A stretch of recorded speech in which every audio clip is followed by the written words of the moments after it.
El parecido era imposible de ignorar.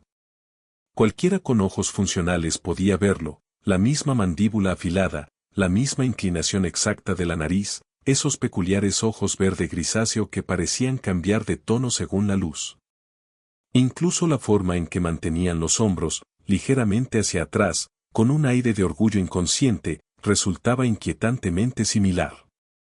Pero uno de los jóvenes llevaba corbatas de seda y montaba caballos de pura sangre sobre los jardines perfectamente recortados de la plantación Belle.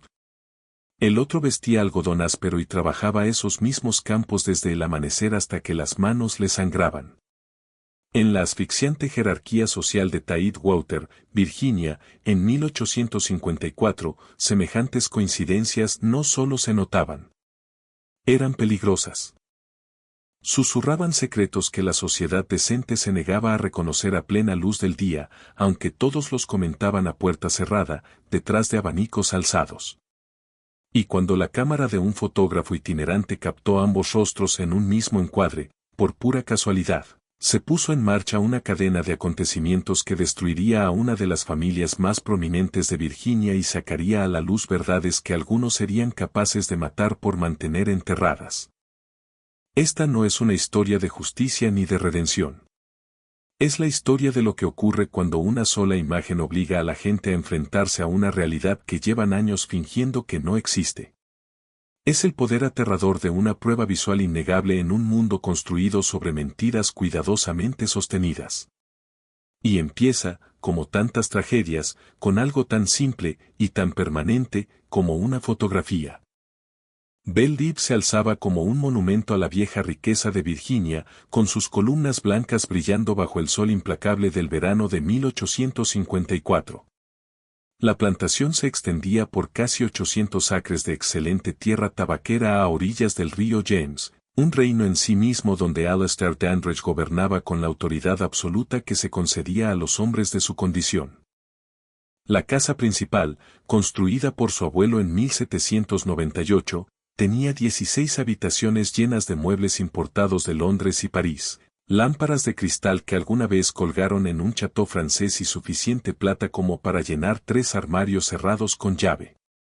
Pero la verdadera medida de la riqueza de Alistair no estaba en los candelabros ni en la cubertería. Estaba en los 63 seres humanos que poseía, cada uno registrado en un libro mayor encuadernado en cuero, con su valor estimado escrito junto a su nombre en una caligrafía pulcra e implacable. Alistair Dandridge tenía 47 años aquel verano, un hombre alto, con el cabello castaño ralo que se peinaba meticulosamente cada mañana para disimular la calva creciente en la coronilla. Tenía el rostro ancho, enrojecido por demasiado whisky y demasiadas cenas pesadas, y esos distintivos ojos verde grisáceo que en 4 condados enteros reconocían como un rasgo de los Dandridge. Los tenía su padre. Los tenía su abuelo. Aparecían en retratos al óleo colgados por toda la casa, observando desde marcos dorados con expresiones de severo juicio. Se había casado con Adeline Fairfax 23 años antes, una unión que complació enormemente a ambas familias. Los Fairfax eran aristocracia antigua de Virginia, con linajes impecables pero finanzas menguantes. Los Dandridge tenían dinero, pero anhelaban la legitimidad social que venía con el apellido Fairfax. En el fondo, fue una transacción, envuelta en encaje blanco y azahares. Evelyn tenía 17 años en la boda, aterrada y obediente. Alistair tenía 24 y ya calculaba cómo sus conexiones ampliarían su influencia. Su hijo, Thomas, nació 11 meses después, un bebé chillón, rojo de cara, que creció hasta convertirse en un joven apuesto con los rasgos marcados de su padre y los modales refinados de su madre. Para 1854, Thomas tenía 22 años y acababa de regresar tras 3 años en la Universidad de Virginia, donde había estudiado Derecho con resultados correctos, aunque nada brillantes.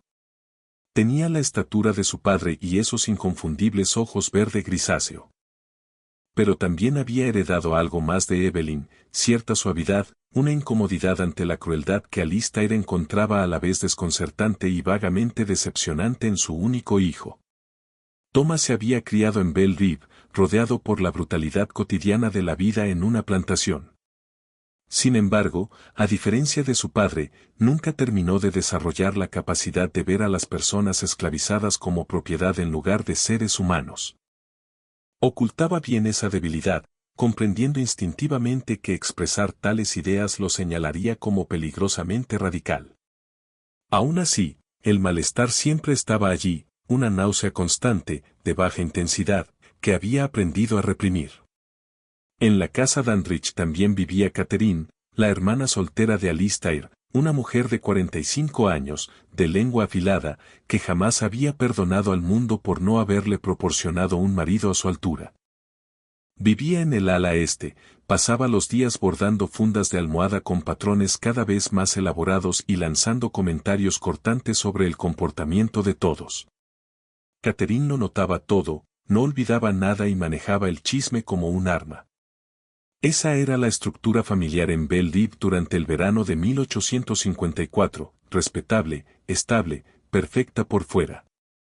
Y entonces estaba Samuel. Samuel había nacido en los barracones de esclavos de Belle Rive en una noche fría de marzo de 1832, el mismo año en que Thomas nació en la casa principal. Su madre era Aara, una sirvienta de la casa que había trabajado en el hogar de los Dandridge desde que tenía 13 años. Aara era considerada una de las personas esclavizadas privilegiadas en Belle Rive.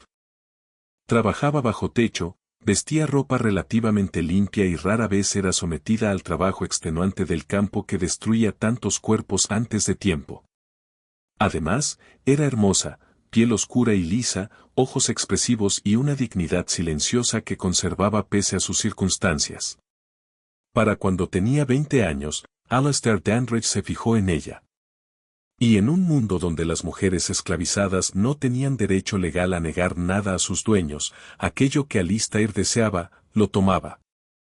Nadie lo decía en voz alta.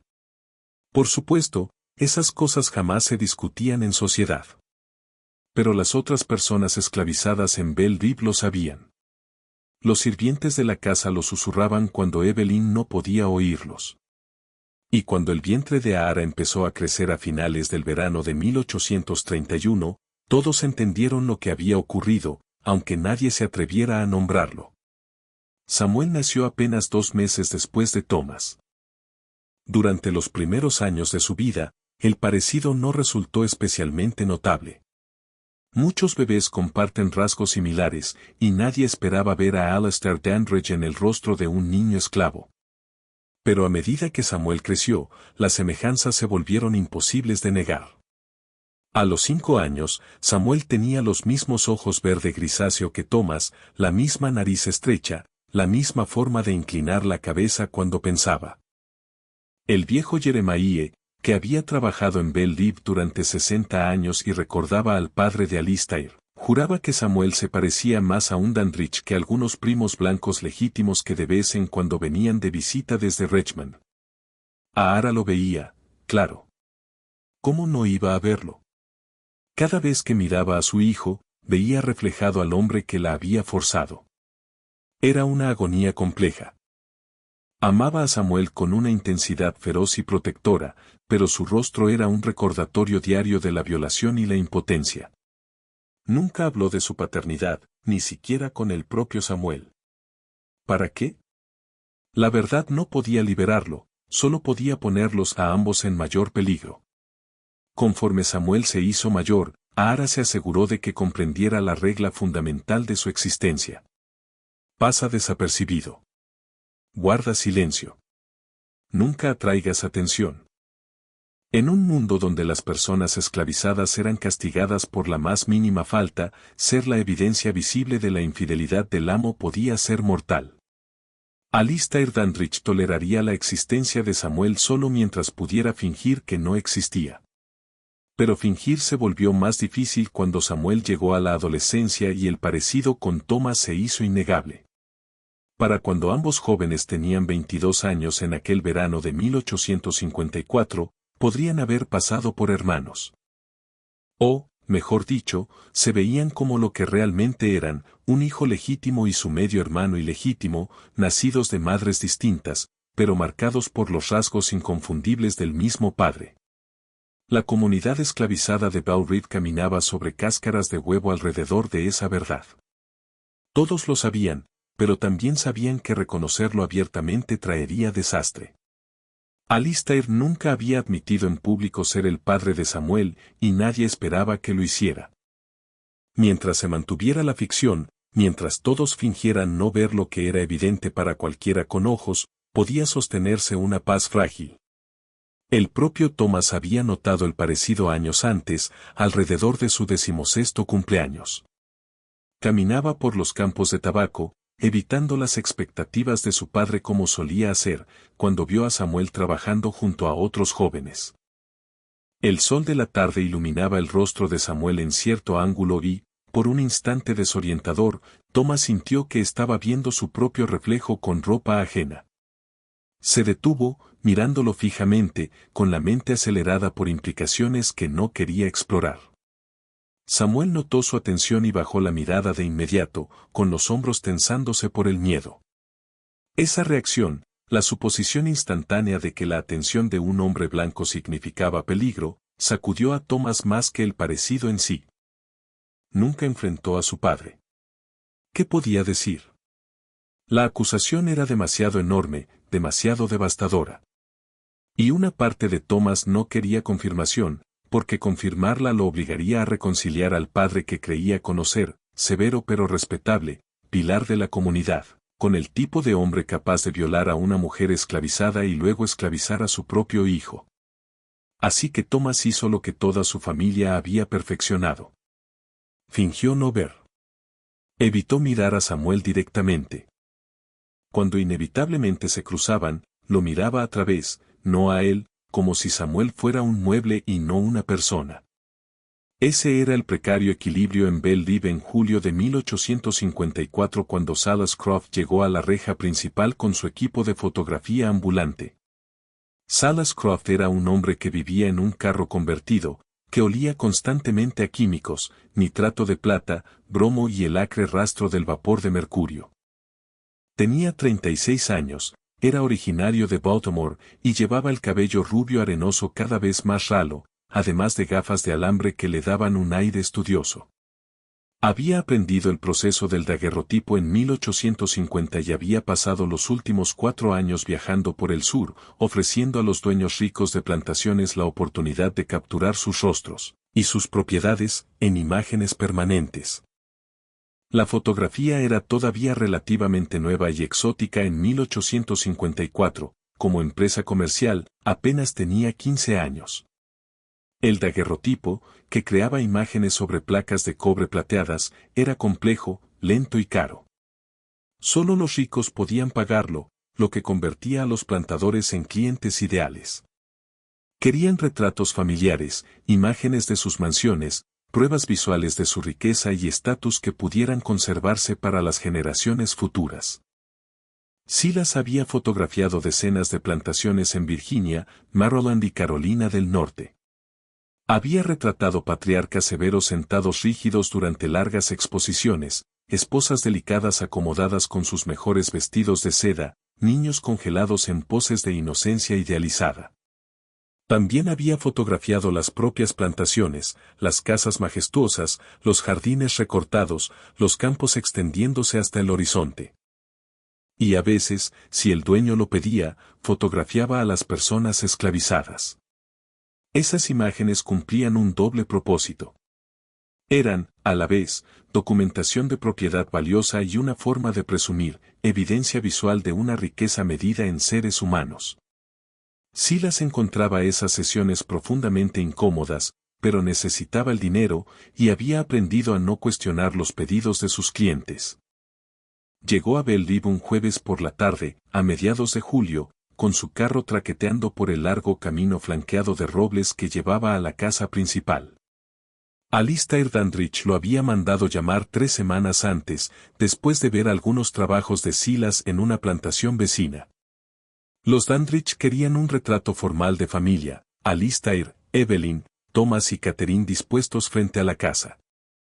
También querían fotografías de la fachada desde distintos ángulos, imágenes que pudieran enviar a parientes en Richmond y Norfolk como prueba de la magnificencia de Belle Reve. Silas instaló su equipo en el césped frontal, un proceso que le llevó casi 2 horas. La cámara de daguerrotipo era un armatoste grande y pesado, montado sobre un trípode robusto. Para crear imágenes había que preparar placas de cobre plateadas con vapor de yodo en una caja especial, exponerlas en la cámara entre 3 y 15 minutos según la luz, y luego revelarlas con vapor de mercurio calentado, un procedimiento peligroso y que requería una precisión absoluta. El retrato familiar estaba programado para la mañana del sábado, cuando la luz sería ideal. Carlos Salas pasó el viernes haciendo tomas de prueba, examinando ángulos y asegurándose de que su equipo funcionara correctamente. Fue entonces cuando las cosas empezaron a salir mal, o quizá a salir bien, según el punto de vista. Silas estaba probando la luz y los tiempos de exposición al final de la tarde, colocando la cámara para capturar la fachada de la casa.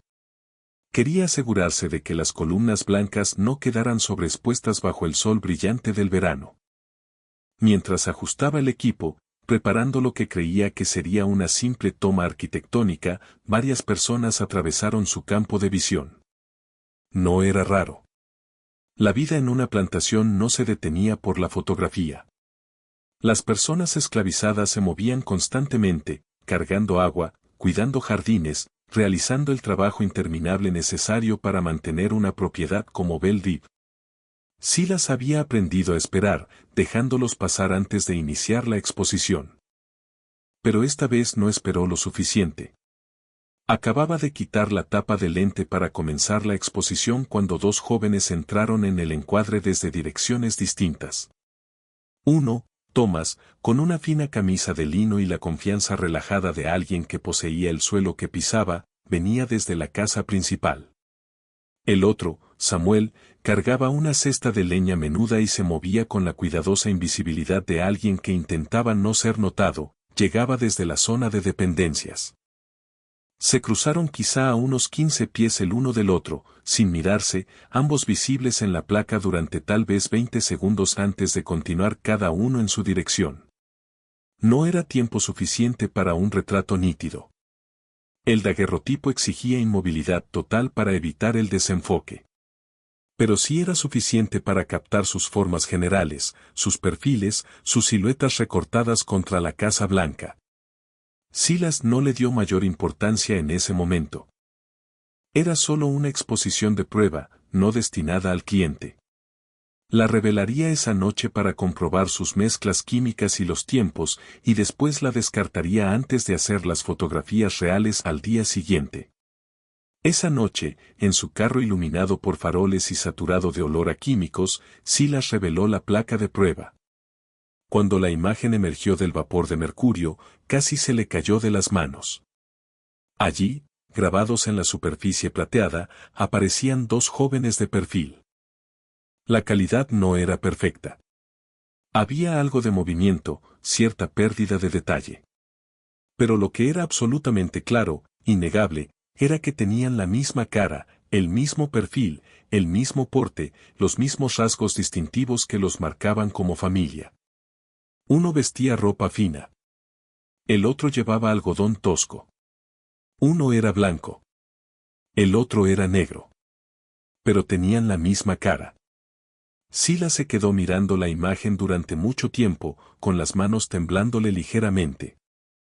Llevaba 4 años fotografiando plantaciones del sur. No era ingenuo respecto a lo que ocurría en esas propiedades, a las reglas tácitas y las realidades ocultas. Había oído chistes susurrados entre hombres blancos sobre visitas nocturnas y niños de plantación, pero nunca había visto la prueba presentada de forma tan cruda, tan irrefutable, como en esa sola imagen.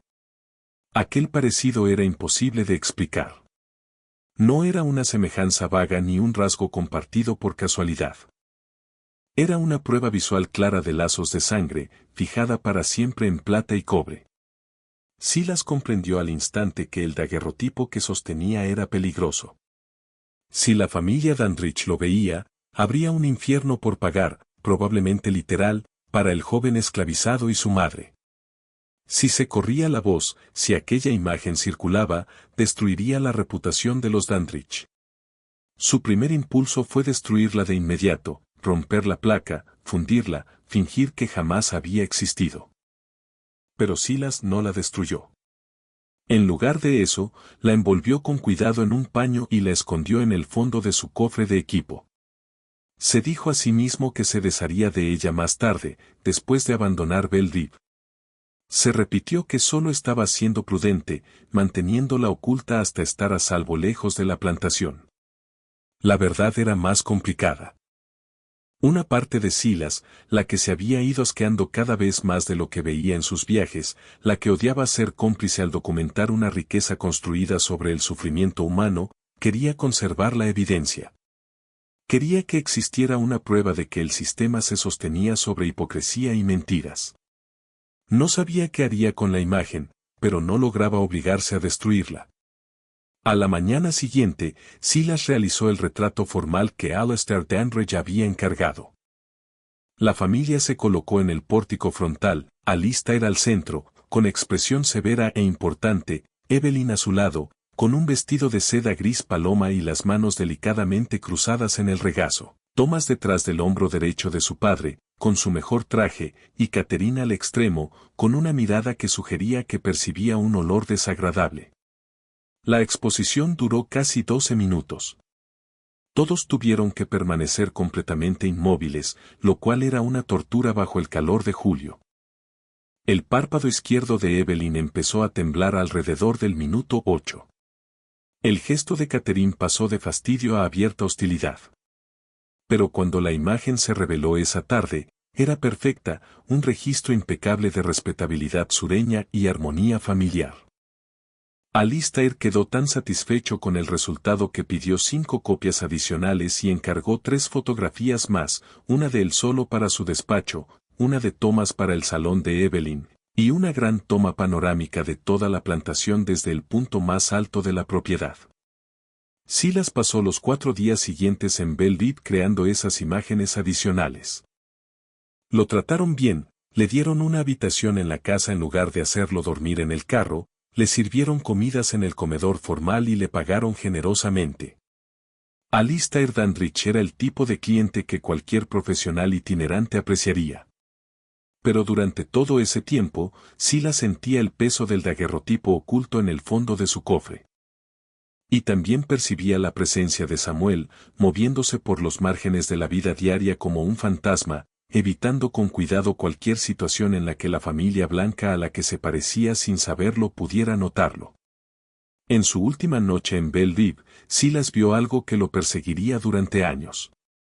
Estaba guardando su equipo en el crepúsculo cuando notó a Thomas de pie, solo, en el balcón del segundo piso, mirando hacia los campos de tabaco.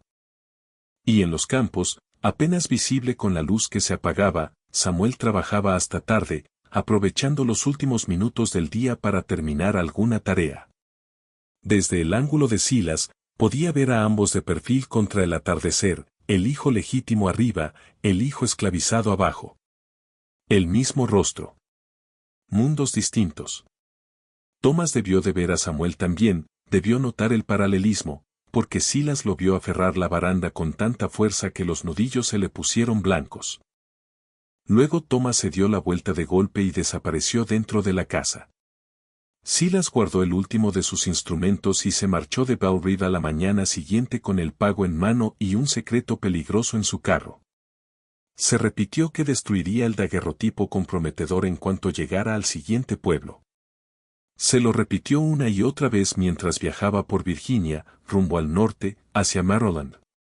Pero aún así no lo destruyó. Silas Croft llegó a Petersburg, Virginia, 3 días después de haber dejado Belle Rive. Había conseguido 2 encargos más en el camino, el retrato de la familia de un comerciante en un pueblito cuyo nombre olvidó de inmediato, y un daguerrotipo de un bebé fallecido. Una de esas desgarradoras fotografías post-mortem que eran comunes en una época en la que la mortalidad infantil era devastadoramente alta. Petersburg era una ciudad bulliciosa donde Silas ya había establecido contactos con varios negocios locales. Uno de sus contactos habituales era un impresor llamado Douglas Webb, especializado en hacer copias de daguerrotipos. Webb había desarrollado un método confiable para producir múltiples impresiones en papel a partir de daguerrotipos originales, algo muy valioso para los clientes que querían compartir imágenes con familiares lejanos. Silas necesitaba que Webb produjera las copias adicionales que Alastair Dandridge había encargado. Llevó sus placas al taller de Webb un martes por la tarde, incluyendo el retrato familiar formal y las tomas del paisaje. Lo que ocurrió después fue o un accidente auténtico, o la manera en que el universo se asegura de que los secretos no permanezcan enterrados. Años más tarde, Silas nunca estaría completamente seguro de cuál de las dos cosas fue. Mientras Salas desempacaba sus placas en el taller de Webb, mostrándole cuáles imágenes debían reproducirse, uno de los daguerrotipos envueltos se deslizó de su estuche de equipo y cayó al suelo. La tela se desanudó parcialmente, dejando ver el borde de la toma de prueba escondida, la que mostraba a Thomas y a Samuel en el mismo encuadre. Webb, servicial como siempre, lo recogió antes de que Silas pudiera detenerlo. «Cuidado con ese», dijo Silas con rapidez, extendiendo la mano para arrebatárselo. «Es solo una exposición de prueba. Está dañada. No es para reproducir». Webb ya había visto lo suficiente como para sentir curiosidad. «Déjame verla. Tal vez se pueda salvar». Y lo desenvolvió por completo antes de que Silas pudiera intervenir. Webb era un hombre que había observado miles de imágenes fotográficas a lo largo de su carrera. Había afinado el ojo para la composición, para la calidad, para lo inusual o lo digno de atención, y lo que vio en ese daguerrotipo en particular lo dejó totalmente inmóvil. «Jesucristo», murmuró. «No es nada», dijo Silas, intentando recuperar la placa. «Como te dije, solo una prueba dañada. La voy a desechar». Webb seguía mirándola, con los ojos yendo de una figura a la otra, capturadas en plata. «¿Sabes quiénes son estas personas?» Silas vaciló. Uno de ellos es Thomas Dandridge. El otro es alguien que pasó por el encuadre durante la exposición de prueba. Webb levantó la mirada con una expresión que Silas no supo interpretar del todo. «Podrían ser gemelos». «Lo sé. Sabes lo que esto significa, ¿verdad? Lo que sugiere esta imagen». «Lo sé», repitió Silas. «Por eso voy a destruirla en cuanto termine tu encargo». Webb envolvió con cuidado el daguerrotipo y se lo devolvió. Durante un momento, ninguno de los dos habló. Entonces Webb dijo en voz baja: «Mi hermano menor es abolicionista. Publica un boletín en Filadelfia. Imágenes como esta podrían ser munición poderosa para la causa». Silas sintió que el estómago se le hundía. «No. En absoluto no. Soy un fotógrafo profesional. No puedo involucrarme en nada político. Me arruinaría el negocio. Nadie en el sur volvería a contratarme». «No te estoy sugiriendo que te involucres», dijo Webb. «Solo digo que, si una copia de esa imagen llegara de algún modo a Filadelfia, si se publicara con una descripción de lo que muestra, obligaría a la gente a enfrentarse con lo que realmente ocurre en estas plantaciones. La hipocresía. La realidad de niños esclavizados engendrados por sus propios amos. Y probablemente haría que mataran a las personas de esa imagen», respondió Silas con dureza. «La madre. El joven. Tal vez a otros». «¿Crees que Alastair Dandridge dejaría semejante exposición sin castigo?» Webb asintió lentamente. «Tienes razón. Lo siento. No debí sugerirlo». Concluyeron la transacción en un silencio incómodo. Webb produjo las copias de los retratos formales de los Dandridge, cobró su tarifa habitual y aceptó el pago sin hacer más comentarios sobre el daguerrotipo oculto. Silas salió del taller creyendo que el asunto estaba cerrado. Se equivocaba. Douglas Webb no era, por naturaleza, un hombre particularmente político. Llevaba un negocio de imprenta, iba a la iglesia los domingos y, en general, evitaba la controversia. Pero su hermano menor, Marcus Webb, era de un tipo completamente distinto. Marcus había dejado Pittsburgh 8 años antes para estudiar en un seminario en Filadelfia. Allí se había mezclado con los abolicionistas apasionados que habían convertido a Pensilvania en un centro de activismo antiesclavista. Había abandonado sus planes de ministerio y, en cambio, se había entregado al movimiento, escribía artículos incendiarios, organizaba actos públicos y publicaba un boletín mensual llamado The Liberty Standard, que exigía la abolición inmediata y total de la esclavitud. Douglas no compartía el fervor de su hermano. Marcus le resultaba agotador y moralista, pero lo quería y se mantenían en contacto mediante cartas regulares. Y 3 días después de que Silas Croft saliera de su taller, Douglas le envió a Marcus una de esas cartas. Le describió el daguerrotipo que había visto. Le habló del parecido innegable entre los dos jóvenes. Le contó lo que sabía de la familia Dandridge, su riqueza, su prominencia, su reputación respetable en la sociedad de Virginia, y mencionó, casi como al pasar, que alguien del movimiento abolicionista podría considerar una imagen así valiosa como propaganda. Douglas se dijo a sí mismo que solo estaba compartiendo una historia interesante con su hermano. No estaba sugiriendo realmente que Marcus hiciera algo con la información. Solo lo estaba mencionando. Marcus Webb recibió la carta a finales de agosto. Para principios de septiembre, viajó a Pittsburgh con un pretexto, dijo que iba a visitar a la familia, lo cual, técnicamente, era cierto, y convenció a Douglas para que hiciera una sola copia del daguerrotipo. Douglas se resistió al principio, repitiendo todas las mismas preocupaciones que Silas había planteado.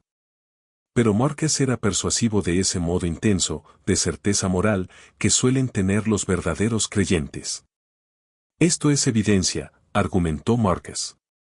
Esto es prueba del mal fundamental del sistema.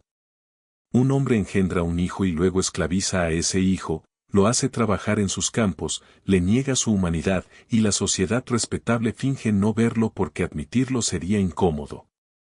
Esta imagen obliga a ver. Va a poner a estas personas en peligro, replicó Douglas. Ya están en peligro todos los días de sus vidas, dijo Marcus. Son esclavos. ¿Qué peligro mayor existe? Era un argumento terrible, insensible y desconectado de la realidad, pero, a cierto nivel, funcionó. Douglas hizo la copia. Solo una. Se dijo que lo hacía por la causa, pero en el fondo lo hizo porque Marcus no iba a dejar de insistir hasta conseguirlo. Marcus se llevó la copia de vuelta a Filadelfia. La mostró a otros abolicionistas y, en octubre de 1854, The Liberty Standard publicó un artículo de página completa titulado Los hijos del sur. Un daguerrotipo expone la vergüenza oculta de la esclavitud. El artículo incluía una imagen reproducida, no una copia perfecta del daguerrotipo original, pero lo bastante cercana como para mostrar a los dos jóvenes y su parecido indiscutible. Incluía una descripción detallada de Belle Reeve, de Alastair Dandridge y de las circunstancias en las que se tomó la fotografía. Incluía una retórica incendiaria sobre la bancarrota moral de un sistema que permitía a los padres esclavizar a sus propios hijos. Asterisk The Liberty Standard tenía una circulación de alrededor de 800 ejemplares, en su mayoría en Pensilvania, Nueva York y Massachusetts. Lo leían principalmente personas que ya estaban en contra de la esclavitud, gente que asentía y veía confirmadas sus propias convicciones. Pero 800 copias pueden viajar lejos. Se pasan de mano en mano, se comentan, se citan en otras publicaciones. Llegan a manos inesperadas. Para noviembre, un ejemplar había llegado a Richmond. Para diciembre, alguien en Norfolk lo había visto y reconoció el apellido Dandridge. Y para enero de 1855, los rumores susurrados ya circulaban por los círculos sociales de Tidewater, Virginia, formulando preguntas incómodas sobre la familia de Belle Reeve. La primera persona en llevar los rumores directamente a la familia Dandridge fue Catherine, la hermana soltera de Alistair. Se enteró a principios de enero, en una reunión social de iglesia, por Beatrice Caldwell, una prima lejana que vivía en Norfolk y que tenía un talento especial para entregar información devastadora con una sonrisa. Mi querida Catherine, dijo Beatrice, acomodándose en una silla con evidente satisfacción por el chisme que estaba a punto de compartir. Pensé que deberías saber que han estado circulando rumores bastante desagradables sobre tu familia, sobre Alistair, en particular. Catherine sintió que el estómago se le tensaba. ¿Qué clase de rumores? Bueno, al parecer alguna publicación abolicionista del norte ha conseguido una fotografía. La llaman prueba de las indiscreciones de tu hermano. Dicen que uno de tus esclavos guarda un parecido inconfundible con Thomas. La habitación pareció inclinarse. Catherine, por supuesto, había notado hacía años el parecido de Samuel con Thomas. No era ciega. Pero notar algo no era lo mismo que verlo reconocido, comentado y difundido. Eso es absurdo, respondió automáticamente, con la voz afilada. Propaganda abolicionista. Dirán cualquier cosa para hacer que nuestro modo de vida parezca bárbaro. Por supuesto. Por supuesto, concedió Beatrice, en un tono que dejaba claro que no se lo creía. Pero ya sabes cómo habla la gente. Aunque todo fueran mentiras, el escándalo de ver esas acusaciones publicadas, bueno, sin duda afectará la posición de la familia. Catherine abandonó la reunión de inmediato, alegando un dolor de cabeza, y regresó a Belle Reve con una furia fría. Encontró a Alistair en su despacho esa misma tarde y cerró la puerta tras ella. Tenemos que hablar, dijo. De tu bastardo. La confrontación que siguió fue una de las más horribles en la historia de la familia Dandridge. Alistair intentó negarlo todo al principio, alegando que los rumores eran inventados, que los abolicionistas buscaban destruir a familias sureñas respetables con mentiras y fotografías manipuladas. Pero Catherine no lo permitió. Tengo ojos, Alistair. He visto a Samuel. Todos lo han visto. Se parece exactamente a Thomas. Exactamente. A nuestro padre. A nuestro abuelo. Tiene los ojos de los Dandridge. Por el amor de Dios, estás imaginando cosas. Ni se te ocurra, lo cortó Catherine, con la voz temblándole de rabia. Ni se te ocurra insultar mi inteligencia. Forzaste a esa mujer. Engendraste un hijo con ella y luego los mantuviste aquí, esclavizados, donde todos tenemos que ver la evidencia de tu depravación todos los días. El rostro de Alistair se puso morado. Cuida tu lengua. Esta es mi casa. Esta fue la casa de nuestro padre, replicó Catherine, y la de nuestro abuelo, y la has deshonrado. Has convertido nuestro apellido en una burla, y ahora todo está saliendo a la luz, publicado en periódicos, circulando como hojas de escándalo. ¿Tienes idea de lo que esto le hará a las perspectivas de Thomas? ¿Qué familia respetable querrá casar a su hija con un hogar envuelto en esta clase de inmundicia? Eso le dio de lleno. Alistair planeaba anunciar la promesa de matrimonio de Thomas con una joven de una familia prominente de Richmond esa primavera. Esa unión consolidaría conexiones políticas importantes y ampliaría considerablemente la influencia de los Dandridge. Pero si el apellido quedaba rodeado de escándalo. ¿Qué sugieres? Preguntó al fin, con la voz tensa. Deshazte de él, dijo Catherine sin dudar. Vende a Samuel. Véndelo al sur, a Georgia o a Alabama, donde nadie conozca esa ridícula fotografía. Sácalo de Virginia. Deja que la gente olvide su cara. Y su madre también. Véndela. Véndelos juntos si hace falta, pero sácalos de aquí. Es la única forma de que esto desaparezca.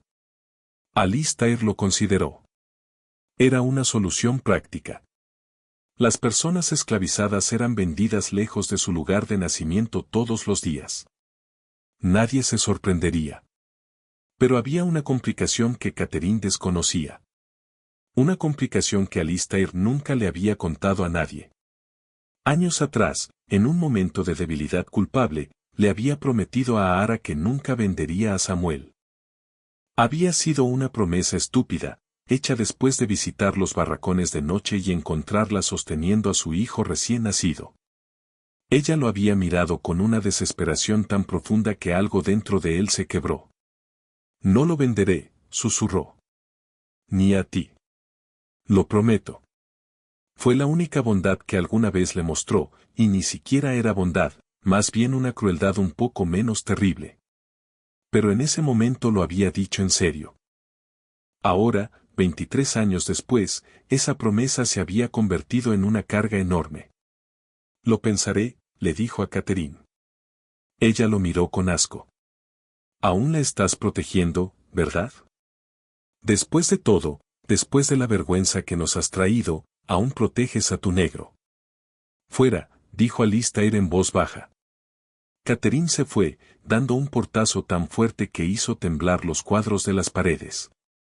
Evelyn Dandridge no había estado presente en esa conversación, pero de todos modos se enteró. Los sirvientes esclavizados de la casa oían todo lo que sucedía en la mansión. Eran invisibles para los blancos del mismo modo que lo es un mueble, estaban allí, pero no se consideraba que pudieran juzgar o recordar. Y los sirvientes hablaban entre ellos. A la mañana siguiente, Evelyn ya sabía que Catherine había enfrentado a Alistair. Sabía qué decían los rumores. Sabía que existía en algún lugar una fotografía que ofrecía evidencia visual de lo que ella había sospechado, pero jamás había reconocido, durante más de 20 años. Evelyn tenía 52 años ese invierno. Llevaba 23 años casada con Alistair. Había pasado esos años administrando su casa, criando a su hijo, recibiendo a sus invitados y manteniendo la fachada impecable de respetabilidad que su posición social exigía. Y había pasado todos esos años fingiendo no saber que su marido había violado a una mujer esclavizada y engendrado un hijo que trabajaba en sus campos. Había visto a Samuel, claro. Había notado el parecido. Pero había perfeccionado el arte de no ver, de pasar por alto verdades incómodas, de sostener una negación plausible. Era una habilidad que muchas mujeres blancas sureñas de su clase habían dominado, la capacidad de saber y no saber a la vez, de convivir con la traición simplemente negándose a admitir que existía. Pero una fotografía lo cambió todo. La evidencia visual no podía ignorarse del mismo modo que las sospechas susurradas. Y saber que extraños en Filadelfia, Norfolk y Richmond estaban mirando esa imagen, viendo lo que revelaba, comentando su humillación, era intolerable. Evelyn no había confrontado a Alistair por sus aventuras en más de 15 años. Aprendió pronto en el matrimonio que esas confrontaciones no lograban nada, salvo hacerla parecer histérica y desagradable. La masculinidad sureña le otorgaba a Alistair el derecho de hacer lo que quisiera con las mujeres esclavizadas. Y la feminidad sureña le imponía a Evelyn la responsabilidad de fingir que no ocurría. Pero las reglas cambiaron cuando el asunto se volvió público. Cuando amenazó la posición social de la familia, cuando afectó a Thomas. Evelyn encontró a Alistair en su despacho 2 días después de la confrontación con Catherine. Tenemos que hablar del futuro de nuestro hijo, dijo, con esa voz tranquila y controlada que anunciaba una furia apenas contenida. Alistair levantó la vista de sus papeles, cansado. ¿Qué pasa con eso? La familia Birmingham ha retirado a su hija como candidata para casarse con Thomas. El color se le fue del rostro a Alistair. Los Birmingham eran la familia de Richmond con la que llevaba meses negociando. Se suponía que el anuncio del compromiso se haría en un gran evento social en marzo. ¿Por qué? Preguntó, aunque ya lo sabía. Citaron preocupaciones sobre la reputación familiar, dijo Evelyn. No especificaron más, pero estoy segura de que puedes imaginar la naturaleza de esas preocupaciones. Alistair no dijo nada. Esto va a destruirlo, continuó Evelyn. A nuestro hijo, el hijo legítimo que tú sí reconoces. Sus perspectivas, su futuro, su lugar en la sociedad, todo quedará manchado por este escándalo. Porque no pudiste controlar tus apetitos más bajos. Porque tuviste que forzarte sobre una mujer que no podía negarse. Evelyn. No he terminado, lo cortó. Durante 23 años he sostenido este hogar.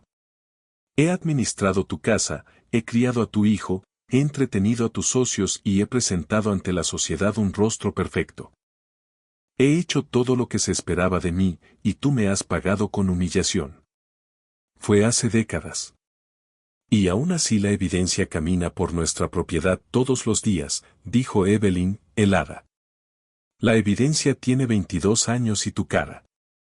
¿Cómo se supone que finja que eso no existe cuando hay una fotografía circulando entre los abolicionistas? Alistair se levantó, frustrado.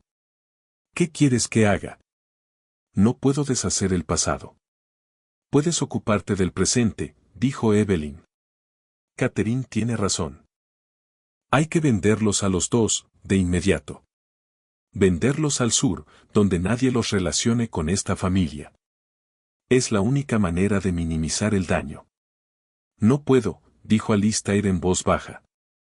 Evelyn lo miró fijamente. ¿Qué quieres decir con que no puedes? Le prometí que no los vendería. El silencio que siguió fue terrible. El rostro de Evelyn pasó por varias expresiones, incredulidad, rabia, algo que pudo ser un dolor profundo, antes de asentarse en una máscara de desprecio congelado. Le prometiste, repitió. Le hiciste una promesa a tu esclava. Evelyn. Has roto todas las promesas que me hiciste a mí, dijo ella, con la voz temblándole un poco. Pero la promesa que le hiciste a la mujer que violaste, esa sí piensas cumplirla. Ahí es donde pones tu honor. No es tan simple. Quítate de mi vista, dijo Evelyn. No quiero mirarte. Alistair se fue de su propio despacho porque era más fácil que seguir con la conversación. Thomas se enteró de la fotografía y del escándalo por un amigo en Richmond que le envió una carta discreta a mediados de enero. La carta incluía un recorte del artículo de The Liberty Standard, aunque no la imagen en sí. Thomas la leyó solo en su habitación, con las manos temblándole. Ver la verdad expuesta por escrito, el heredero legítimo y el hijo esclavizado, capturados juntos por accidente, revelando la realidad oculta de la vida en la plantación, hizo imposible seguir sosteniendo su negación cuidadosamente construida.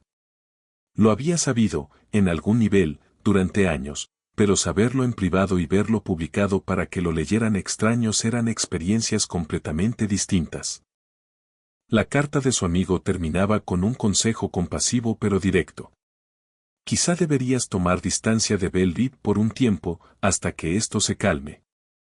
Tal vez un viaje prolongado te haría bien.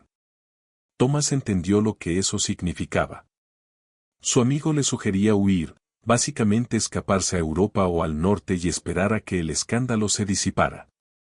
Dejar que su familia enfrentara sola las consecuencias. No podía hacerlo. Por más enormes que fueran los pecados de su padre, y lo eran, Thomas no podía simplemente desaparecer.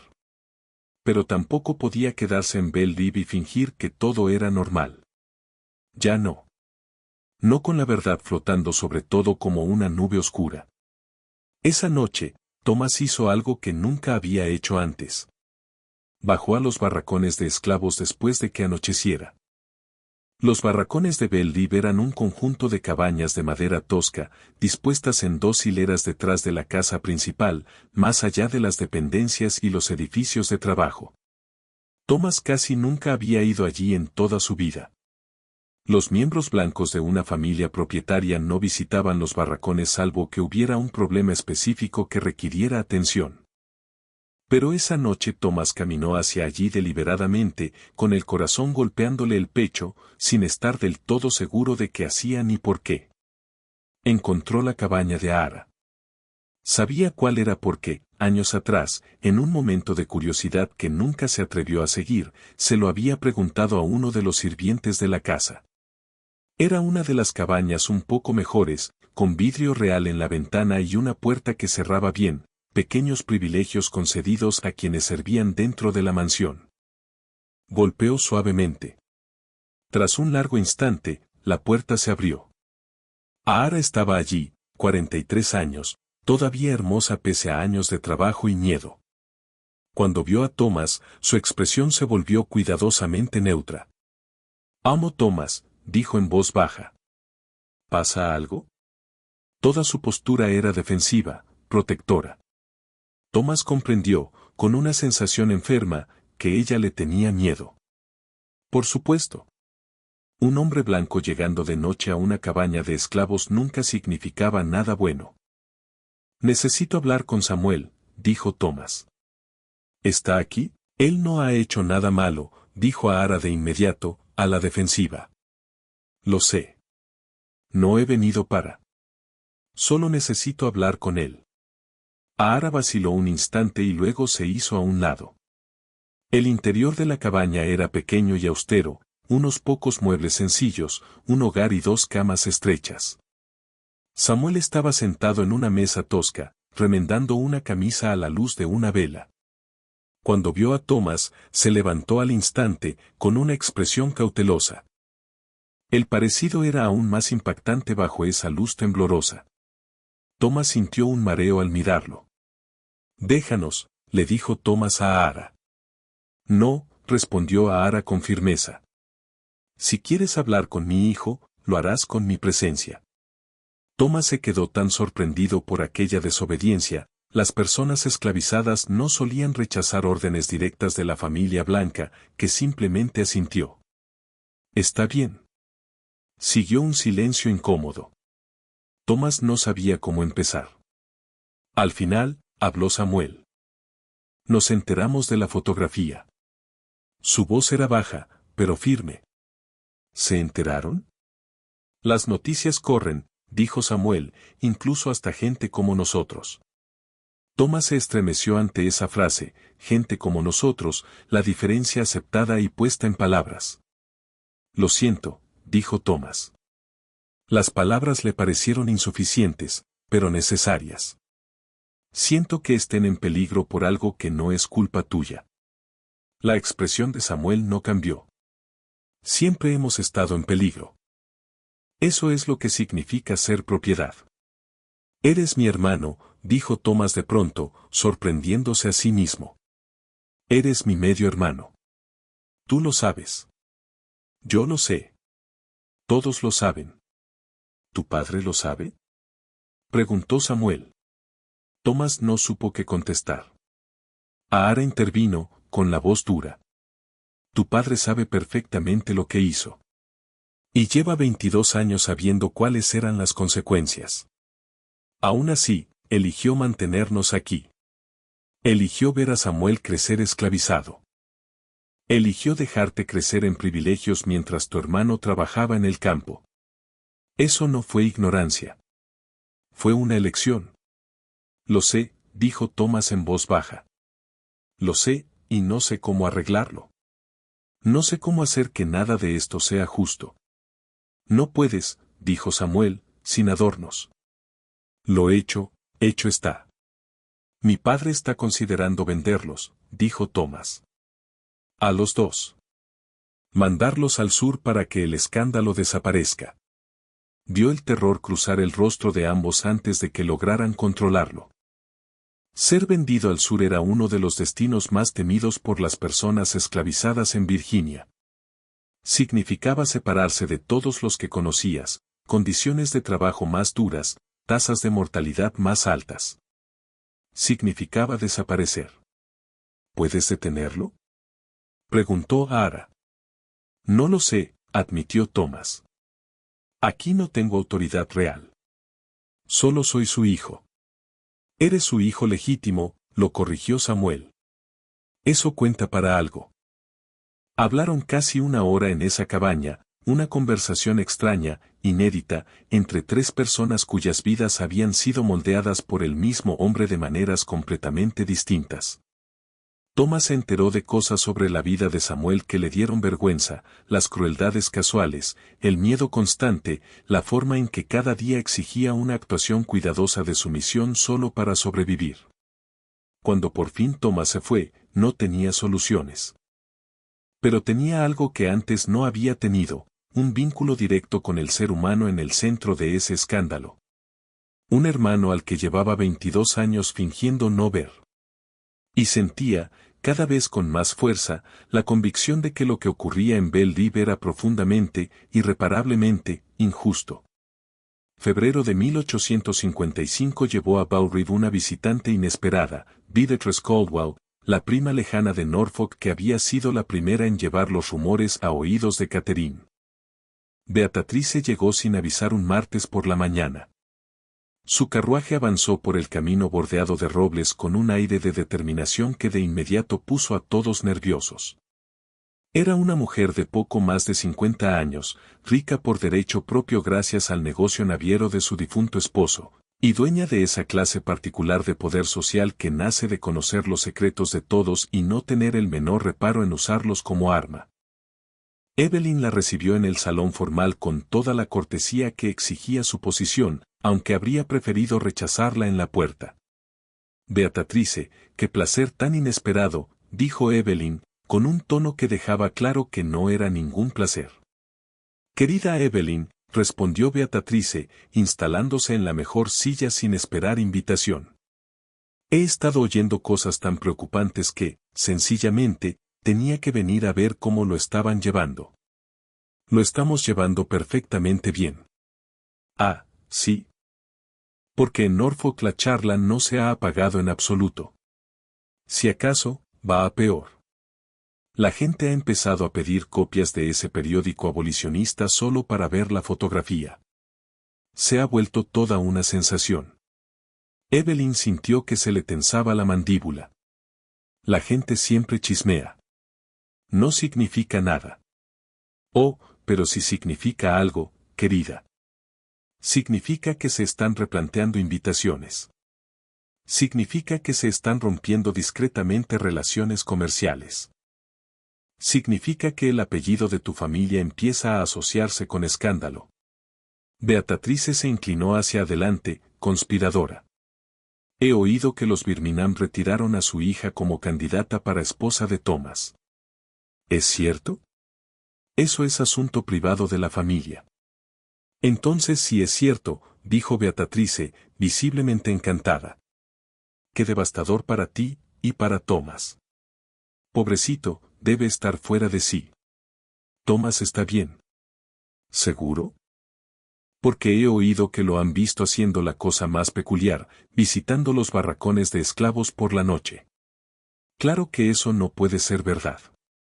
Sería tan impropio. Un pánico helado inundó a Evelyn. Si se estaba corriendo la voz de que Thomas visitaba a Samuel, solo alimentaría más especulación y más escándalo. La apariencia era terrible.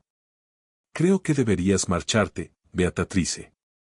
Oh, todavía ni siquiera te he dicho por qué vine, dijo Beatrice, con una sonrisa afilada. El mes próximo daré un té, una reunión de las familias más prominentes de Norfolk y de los alrededores. Me encantaría que asistiera la familia Dandridge. Era una trampa, obviamente. Pero rechazarla sería aún peor que aceptarla. Parecería que se escondían, que admitían culpa. Estaríamos encantados, mintió Evelyn. Maravilloso. Enviaré la invitación formal. Y trae a Thomas. Estoy segura de que todos tienen ganas de ver cómo está soportando el joven unas circunstancias tan difíciles. Cuando Beatrice se fue, Evelyn permaneció sola en el salón durante mucho rato, sintiendo que las paredes de su mundo, tan cuidadosamente sostenido, se le venían encima. Las semanas siguientes trajeron una serie de reuniones familiares cada vez más desesperadas. Alistair, Evelyn, Catherine y Thomas se reunían a puerta cerrada para discutir sus opciones, sus voces subían, cargadas de frustración y miedo. Catherine insistía en vender a Samuel y a Ara. Es la única solución. Cada día que siguen aquí, son evidencia viva del escándalo. Thomas, para sorpresa de todos, se opuso. Son personas, no evidencia. No pueden deshacerse de ellos solo porque estorban. Son esclavos, espetó Catherine. Eso es exactamente lo que puedes hacer con ellos. Son mi hermano y su madre, dijo Thomas, con la voz temblándole por la emoción contenida. La habitación quedó en silencio. Era la primera vez que alguien en la familia lo decía en voz alta, de forma tan directa. Alistair miró a su hijo con una expresión a medio camino entre la rabia y la desesperación. No volverás a hablar de esto. ¿Por qué no? Si todos los demás están hablando. Hay una fotografía circulando por los estados del norte donde se nos ve juntos. ¿Qué, exactamente, se supone que no diga? Thomas, basta, dijo Evelyn con aspereza. Pero Thomas ya no estaba dispuesto a callarse. No. No basta. Llevamos años fingiendo que no lo vemos, fingiendo que no pasó. Pero pasó. Y Samuel ha pagado los pecados de padre cada día de su vida mientras nosotros vivimos cómodos. Esa es la verdad, sea conveniente o no. Tu rectitud juvenil es conmovedora, pero inútil, dijo Catherine con frialdad. La cuestión no es qué es lo moralmente correcto. La cuestión es cómo proteger la reputación de esta familia. ¿Vendiendo a mi hermano como si fuera ganado? Haciendo lo necesario, habló al fin Alistair, con la voz pesada. La decisión me corresponde a mí, y he decidido que se queden. Todos lo miraron, atónitos. No estarás hablando en serio, dijo Catherine. Hice una promesa hace años y, a pesar de todo, pienso cumplirla. ¿Vas a destruir a esta familia por una promesa hecha a una esclava? La voz de Catherine sonó aguda, incrédula. Esta familia ya está destruida, dijo Alistair en voz baja. Venderlos no lo va a arreglar. Solo añadirá más pecado a la pila. Fue, quizá, lo más cerca que Alistair Dandridge había estado jamás de reconocer remordimiento.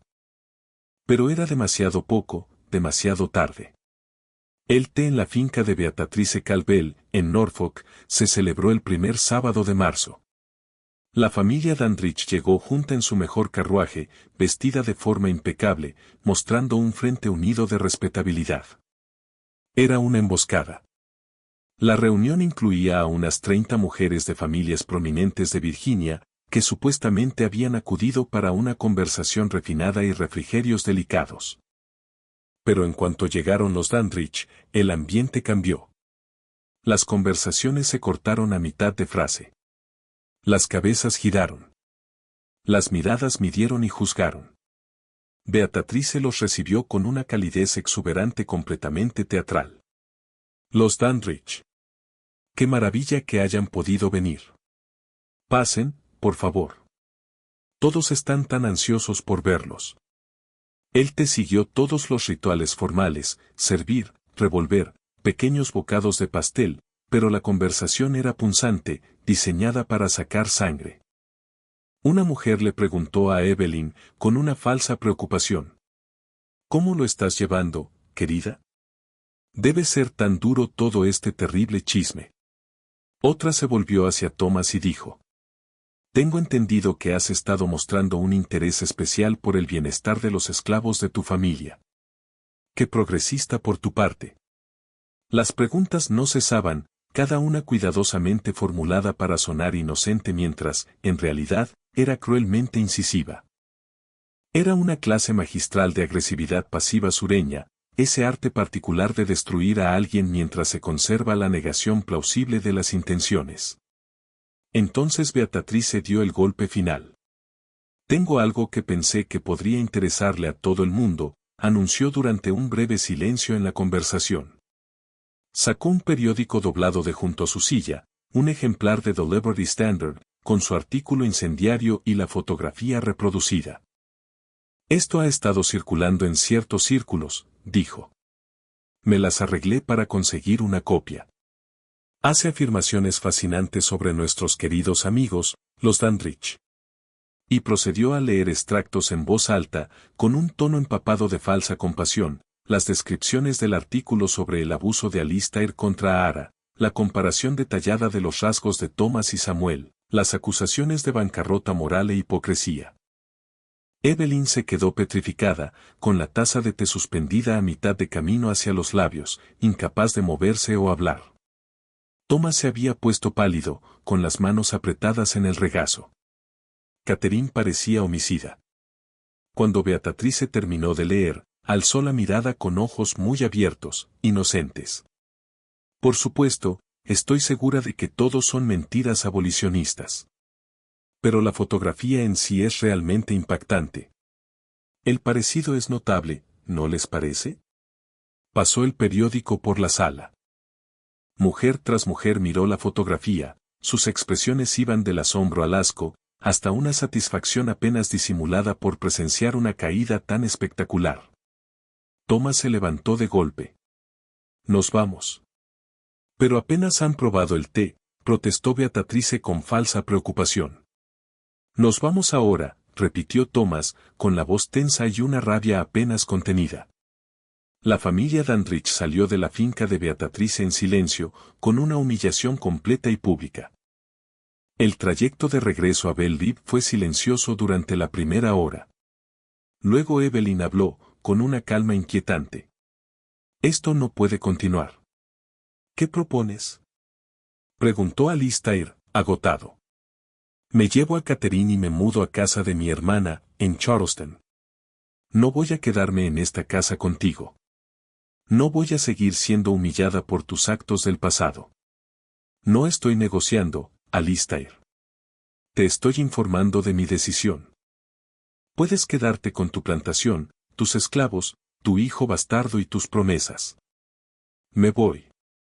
Madre, espera, empezó Thomas. Tendrás que decidir dónde están tus lealtades, dijo Evelyn, mirando a su hijo. Puedes venir con nosotras y tomar distancia de este escándalo, o puedes quedarte aquí con tu padre y hundirte con él. Thomas miró a sus padres, dividido. No puedo simplemente abandonar. ¿Abandonar a quién? Lo cortó Evelyn. ¿A tu padre, después de lo que hizo? ¿O te preocupa más abandonar a tu recién encontrado hermano en los barracones? El desprecio en su voz era devastador. No lo sé, admitió Thomas en voz baja. Entonces averígualo, dijo Evelyn. Tienes hasta mañana por la mañana. Esa noche, Thomas tomó su decisión. Fue al despacho de su padre, donde Alistair estaba solo, bebiendo whisky en la oscuridad. Me quedo, dijo Thomas desde el umbral. Alistair levantó la vista, sorprendido. Tu madre se va porque no puede enfrentar la verdad. Lo entiendo. Pero huir no va a cambiar lo que pasó. No hará que Samuel sea menos mi hermano. Estás tirando tu futuro, dijo Alistair. Tus posibilidades sociales, tus ambiciones políticas, todo. Tal vez, dijo Thomas. Pero no puedo construir un futuro fingiendo que ciertas personas no existen. Eso es lo que hiciste tú. Y mira a dónde te llevó. Alistair se estremeció. ¿Qué quieres de mí? ¿Una disculpa? ¿Eso arreglaría algo? No, dijo Thomas. Pero los papeles de manumisión, sí. Alistair lo miró fijamente. ¿Quieres que los libere? Quiero que hagas lo correcto por una vez. Libera a Samuel y a Ara. Dales papeles. Dales suficiente dinero para empezar una vida en otro lugar, en un sitio seguro. Déjalos ir. Si los libero ahora, en medio de este escándalo, se verá como una admisión de culpa. Eres culpable, dijo Thomas sin rodeos. Todos lo saben. La única pregunta es si vas a hacer algo para corregirlo. ¿Y si me niego? Thomas sostuvo la mirada de su padre. Entonces esperaré a que mueras y lo haré yo mismo. Soy tu heredero. Con el tiempo, Belleville será mío, y lo primero que haré será liberar a cada persona que hayas esclavizado aquí. Era una amenaza y una promesa. Alistair reconoció la determinación en la voz de su hijo, la misma terquedad que los hombres Dandridge habían tenido por generaciones, ahora vuelta contra las tradiciones de la familia. Te has vuelto un santurrón, dijo Alistair. Me he vuelto honesto, corrigió Thomas. Eso parece radical porque llevamos demasiado tiempo viviendo en mentiras. 3 días después, en una fría mañana de marzo, Alistair Dandridge firmó los papeles de manumisión para Ara y Samuel. Los documentos los declaraban libres, ya no esclavizados, con todos los derechos legales que se concedían a las personas de color libres en Virginia. No era gran cosa. La ley de Virginia en 1855 era profundamente restrictiva con las personas negras libres. Exigía que abandonaran el estado dentro de un año tras obtener la libertad o se arriesgaban a ser reesclavizadas. Pero era algo. Era una puerta que se abría.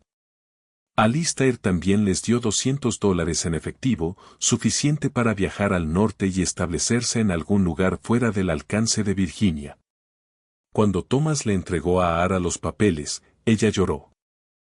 Había pasado 25 años esclavizada, había dado a luz a un hijo en cautiverio, había soportado abuso y degradación, y el terror diario de saber que ella y su hijo podían ser vendidos en cualquier momento. Y ahora, de pronto, era libre. ¿A dónde irán?, preguntó Thomas. A Filadelfia, respondió Ara de inmediato.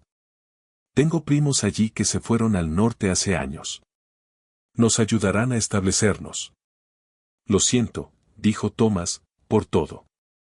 Por todos los años que sufriste por culpa de mi padre. Ara lo miró durante un largo momento. Tú no eres tu padre. Recuérdalo. Samuel se unió a ellos, sosteniendo su propio juego de papeles de libertad, con las manos temblándole apenas. Thomas miró a su medio hermano, a su hermano, sin necesidad de matices, y extendió la mano. Tras una breve duda, Samuel se la estrechó. Gracias, dijo Samuel en voz baja. No me lo agradezcas, dijo Thomas. Esto es lo mínimo que se les debía. Salieron de Belle-Île 2 días después, al amanecer, con una bolsa de pertenencias y esos papeles preciosos que los declaraban libres. Thomas los vio partir desde el balcón superior, sintiendo una mezcla complicada de alivio y tristeza. Estaban a salvo, sí, pero su libertad había llegado con un costo inmenso y con décadas de retraso. Evelyn Dandridge nunca regresó a Bow Reeve. Vivió con su hermana en Charleston hasta su muerte, en 1867, sosteniendo hasta el final que ella había sido la víctima de los fracasos morales de su esposo. Nunca volvió a hablar con Alistair. Catherine se mudó con ella, igual de amarga, igual de decidida a tomar distancia del escándalo que había manchado el apellido de la familia. Alistair permaneció en Belle-Île, viendo cómo su posición social se desmoronaba en los años siguientes. Antiguos amigos dejaron de visitarlo. Las relaciones comerciales se secaron. Los círculos políticos de Richmond que antes buscaban su influencia ahora lo evitaban. Murió en 1859, un hombre rico en términos financieros, pero socialmente aislado, con una reputación marcada para siempre por la fotografía que expuso sus pecados. Thomas heredó Bow Reeve y, fiel a su palabra, inició el proceso de liberar a las personas esclavizadas allí. Lo hizo de forma gradual para evitar la ruina financiera, ofreció salarios a quienes se quedaron como trabajadores libres y proporcionó recursos a quienes eligieron marcharse. Para 1863, cuando se emitió la Proclamación de Emancipación, Belle-Île ya funcionaba como una granja de trabajo remunerado. Nunca se casó. Pasó el resto de su vida intentando compensar los actos de su familia, aunque nunca logró perdonarse del todo por los años en que fingió no ver. Ara y Samuel llegaron a Filadelfia en abril de 1855. Se asentaron en la creciente comunidad negra libre de la ciudad, encontraron trabajo y fueron construyendo vidas nuevas poco a poco. Samuel aprendió carpintería y, con el tiempo, abrió su propio taller pequeño. Se casó, tuvo hijos y vivió lo suficiente para ver cómo la guerra civil ponía fin a la esclavitud en todo el país. Ara vivió hasta los 73 años. En sus últimos años, a veces hablaba de Bow Reeve, pero solo en fragmentos, recuerdos breves que afloraban y luego se replegaban, demasiado dolorosos para quedarse en ellos mucho tiempo. El daguerrotipo que lo inició todo, la placa original que Silas Croft capturó por accidente, fue destruido. Silas terminó enterándose de lo que había desatado su fotografía y rompió la placa en un arrebato de culpa y horror ante el caos que había provocado sin querer. pero quedaron copias. La imagen publicada en The Liberty Standard siguió circulando durante años entre los abolicionistas, usada como propaganda para demostrar la hipocresía de la clase esclavista. Incluso después de la Guerra Civil, aparecía de vez en cuando en colecciones históricas, rotulada simplemente, *2 Hijos del Sur. Al mirar esa fotografía hoy, conociendo su historia, es difícil no verla como evidencia de algo más grande que el escándalo de una sola familia.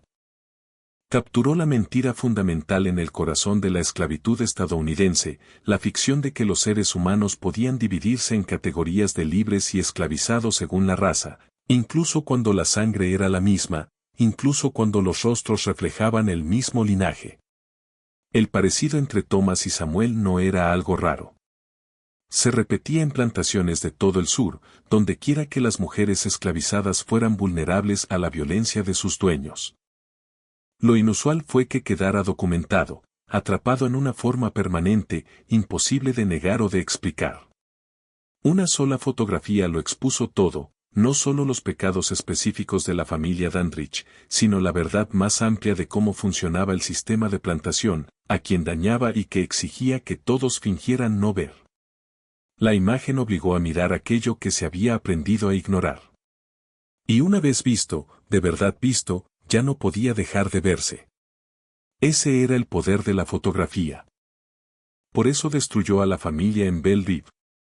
Por eso, más de 170 años después, su historia sigue resonando.